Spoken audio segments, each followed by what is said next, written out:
Ladies and gentlemen, good evening. My name is Denson Benjamin, and I'm here this evening to talk to you about the winds of change.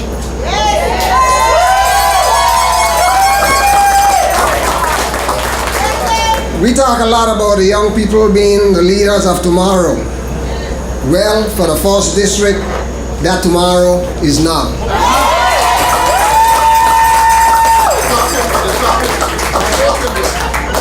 I am asking you to join me in supporting the candidate for the 1st District who can inspire change. One who inspires all of us.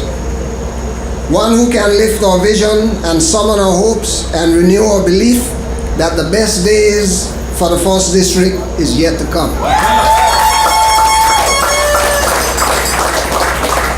This candidate has demonstrated the leadership qualities and character to match the demands of this time. A candidate who is strong-willed and cares passionately about the causes she believes in without demonizing those who hold a different view.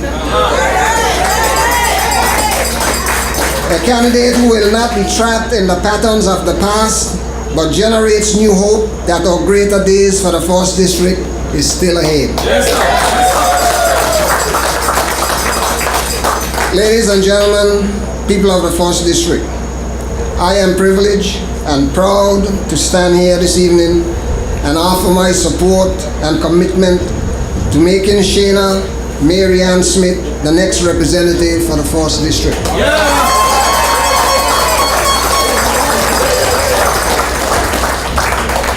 Having read her bio, and it is quite an impressive one, you know that she has the capacity to connect with people from every walk of life. Like the team she has chosen to align herself with, she is leaving a great career to serve the people. Shana subscribes to the scriptural belief that to whom much is given, much is required. She believes wholeheartedly that it takes the next generation of leaders to step up and make quality decisions that will improve the quality of life for all Virgin Islanders, residents and visitors alike, while laying a foundation for generations to come. People of the 1st District, I feel change in the air. There is a yearning in this young candidate to move on. There is just not the audacity, but the possibility of hope to move this 1st District forward. Shana believes that what counts in leadership is not the number of years one served, but the strength in one's belief and the courage to speak up and fight for the dignity of our people. Shana believes that we can reach our goals if we can get past the stale ideas. We can reach back if we can replace the politics of fear with the politics of hope. If we have the courage to choose change, then we can do that which is right. People of the 1st District, I ask you to join this historic movement to choose a young, energetic, forward-thinking woman. To agree with Shana Mary Ann Smith and put the 1st District first. I now present to you none other than Shana Mary Ann Smith. Give her a big round of applause.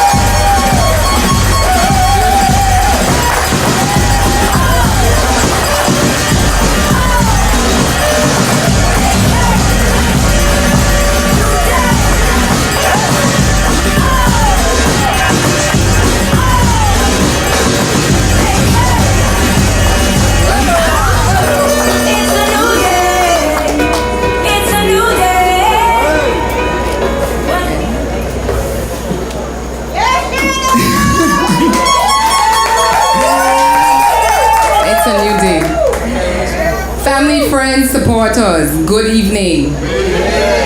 Firstly, I'd like to thank God for this opportunity to stand before you tonight to have a conversation about our current state of affairs and the responsibility we, the community, have in shaping it for better. Our leaders are the stewards of the future and have a heavy responsibility that should always be taken seriously. Campaigns will always have their drama, but politics is serious business. Yes. I would also like to thank you, the residents of the 1st District, from our elders to young people who have been sharing your concerns, ideas, and views on the campaign trail. I have learned a lot about the diversity and uniqueness of who we are as a community and look forward to continuing the conversations well beyond elections.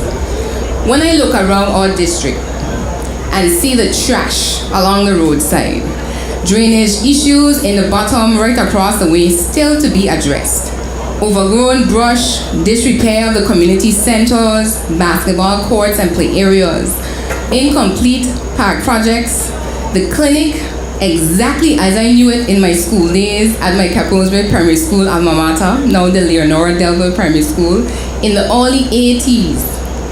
Blocked road drains, broken seawalls, and a mountain of dirt blocking our sea view. My heart pains me because this is not the district I grew up in before 1995 that was immaculately kept and progressive. When I look around our district and I don't see the presence of police and fire services, a reliable water supply, lifeguards on our beaches, restroom facilities at Smuggler's Cove Beach, a new ferry terminal at West End, a fisherman's dock and fish market in Carrot Bay, and the Carrot Bay Park with Cultural Village after many discussions. I am becoming alarmed because by all appearances, the community is sending out an SOS, district representation needed. Yes.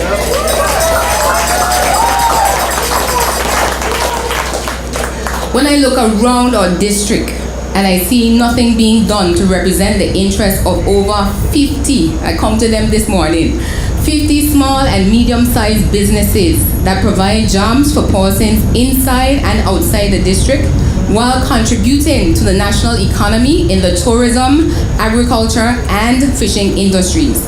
I wonder, when did we go into this holding pattern where no major development has happened in 16 years, and I feel what we do have is slipping away.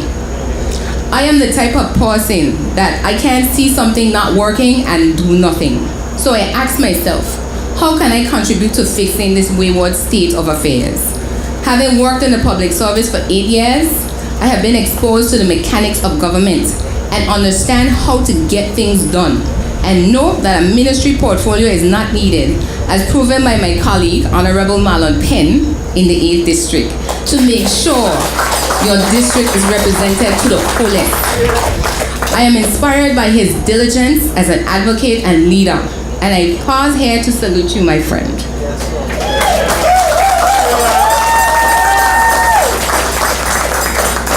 Your hard work has inspired me to make the bold move to seek the opportunity to do the same in the 1st, because strong districts add up to a strong country. Yes. The whole is only as strong as the sum of its parts. Family and friends in the 1st District, North and South Side, lend me your ears. In 2011, you will recall I started my political career on a platform that our country is in need of a new political philosophy, where politicians understand their role in building our country for the interest of the majority of the people and future generations. A new perspective that says we cannot continue to waste our financial resources thinking only in 4-year cycles and ignoring long-term consequences because we are spending our grandchildren's inheritance today. A new belief that focuses on progressing the education and health services systems because they are cornerstones to our success as a nation. Raising standards of excellence ensures that we leave the country better than when we met it. Yes. A new mindset is needed by all our political leaders that demands quality decisions are made at the district and national level that put country above individual interests, and a proactive attitude rather than waiting until the ball rolls off the table and blaming others.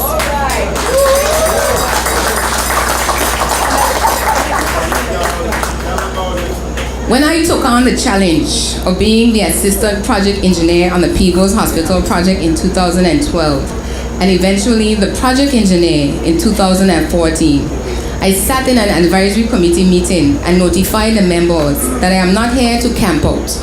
But when I leave this project, the mission will be accomplished.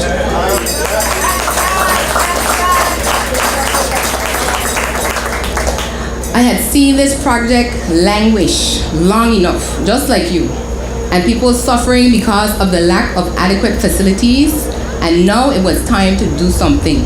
This was about service to my country, and I understood from day one that the choices made up to that point was the reason for the situation, and to move the project forward, a plan was needed, and different decisions had to be made for it to be successful.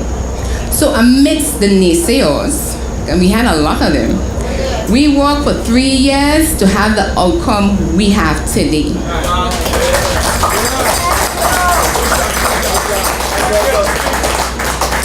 Hard decisions had to be made, and we weren't afraid to make them. Truth had to be told, and focus had to be kept, because we had a mandate from the Minister of Health to bring it in on budget, and that we did.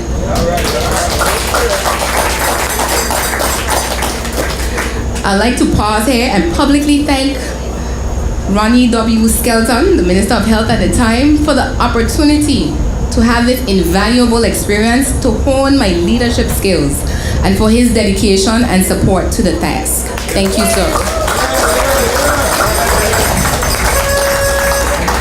Furthermore, of all the projects that I have been a part of, I am humbled to have been a part of this great national accomplishment. So if I may have seemed preoccupied, that's why. And now, I am turning my full attention to where I call home base, the 1st District.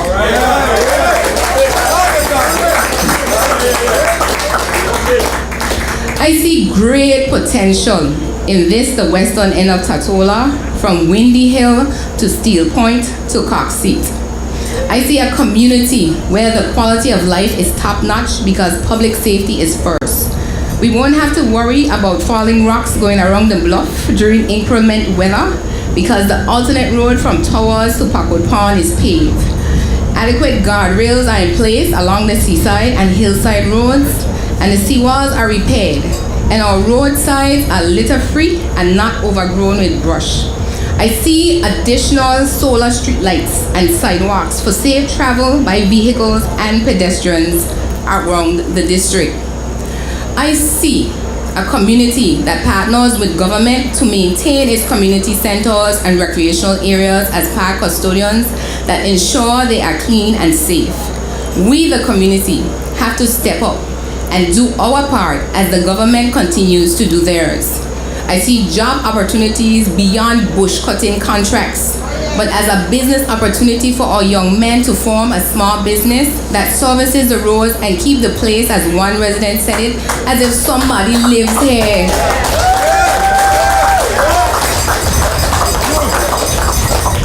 My mind is already thinking about how we are going to attract some of the 400,000 cruise tourists as they tour through the 1st District.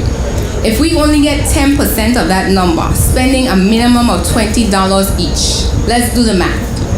That's $800,000 US dollars per year in our community alone. As my grandfather says, well, look at that. I'm excited about that kind of potential because it means that people can take care of their families comfortably and our district would shine again. It's all a matter of having a plan.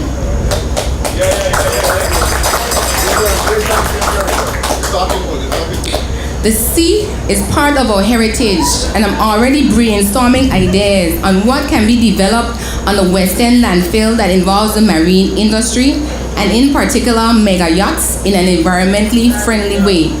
That pile of dirt is untapped potential for us as a community and on the national level.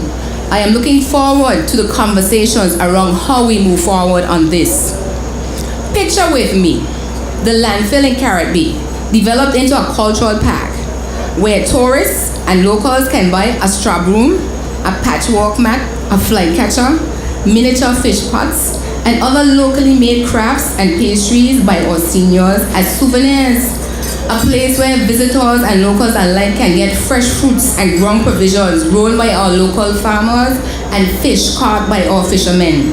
The design would be such that the annual cultural fiesta would still be accommodated on the site, as well as other community gatherings and events. Imagine a tour bus pulls up in time to see the pot bread going on to the coal pot, or tags coming out of the brick oven, or a fish net being repaired, or fish being salted, or as we say, conned, to the background of the music of the serenaders or Zion songs. This would be complemented by the Shell Museum just 5 minutes down the road. This is as authentic as you can get when it comes to the BVI experience, which is our tourism product. This is also a way for us to preserve our heritage for time to come, as it is important for our young people to understand that we didn't always have microwaves and iPhones. It is our duty to them to teach them to be proud of their roots, so they appreciate the hard work of our forefathers to build the springboard for all successes today. And more importantly, that they must do the same for those coming after them. I can see tourists visiting the Amerindian Heritage Site at Belmont and hiking in our pristine hillsides. Guided tours is yet another possible business or job opportunity. I see fishing charters leaving from Carrot Bay Dock and passengers traveling comfortably through the new West End Port facility. I look out 10 years and can see a redesign of this recreation grounds where we stand tonight that would provide for sporting activities to develop our athletes, as well as attract sporting events that bring in revenue for the district. There is no reason that if the Rotang field is closed for repairs, that the 4th District cannot host the National Softball League here.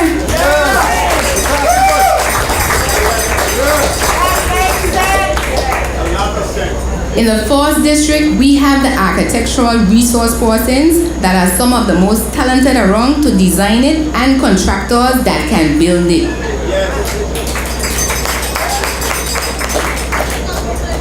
Can you see the upgraded clinic and fire station that includes EMT services, that if there is an emergency in West End, Ballas Bay or Parkwood Pond, that we and our neighbors are covered because we are our brother's keeper.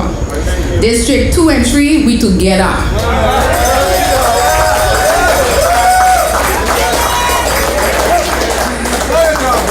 I see improvements to our schools so that our children are educated in safe and technologically enhanced environments.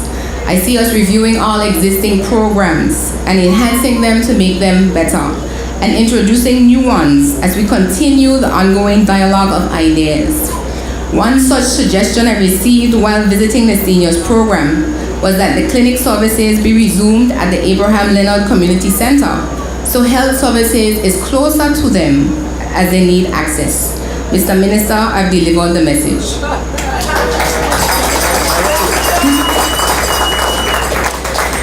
Nationally, I would like to see initiatives that the Premier mentioned, such as the National Health Insurance Scheme and the National Pension Scheme, come to fruition because of the many benefits that improve our quality of life.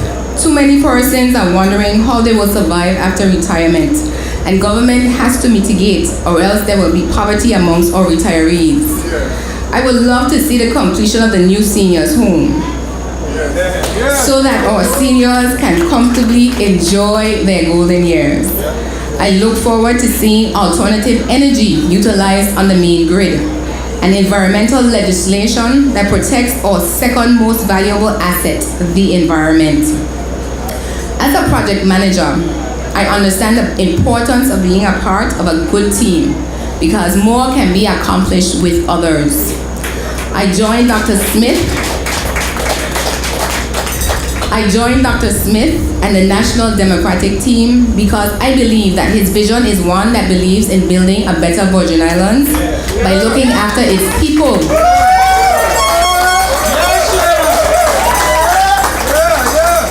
The most valuable asset in the country.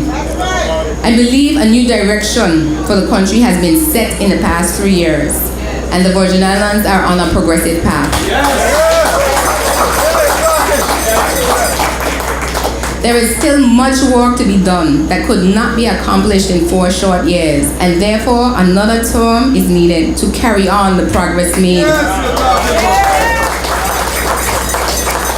I believe this election is about us hiring the right 13 persons to manage our affairs in a way that is prudent and intentional, whose objectives are clear and vision is pure, and are accountable to the people for delivering results.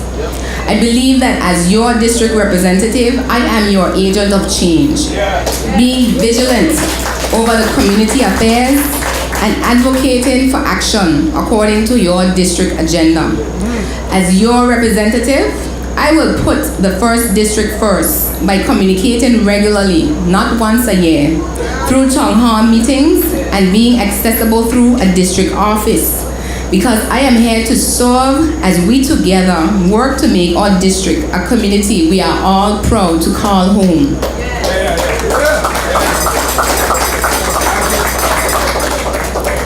As your district representative, I will work with the territorial representatives to secure the future we want to see.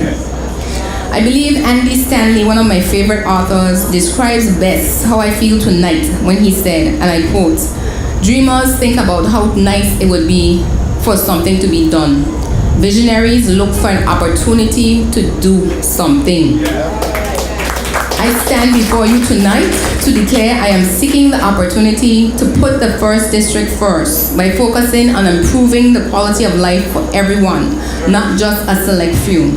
I will put the first district first by building a better district through youth programs in academics, music, and sports. I will put the first district's businesses first by promoting local businesses and advocating for policies that create an environment for new businesses to succeed and job opportunities to increase.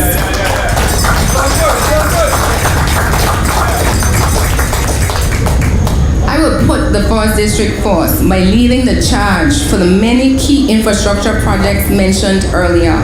I will put the first district first by continuing to listen to you, and we develop plans together to make our district the best for now and generations to come. In life, there are always options, and tonight I am challenging you to weigh your options carefully, bearing in mind you are choosing not on your own behalf, but on your grandchildren's. That's right. The Bible says a righteous man leaves an inheritance for his children's children. What is the legacy we are going to leave for them? Voting is a right and a responsibility that can change the future. Family, friends, and supporters of the first district of the Virgin Islands, I thank you for your attention. And as I conclude, I am asking you tonight that if you see the new vision for the first district and it has been made plain, then on June 8th, take action. Go to the polls with a clear mind and vote for me, Shayna Marianne Smith, as your next 4th district representative and your NDP territorial team all the way. Thank you.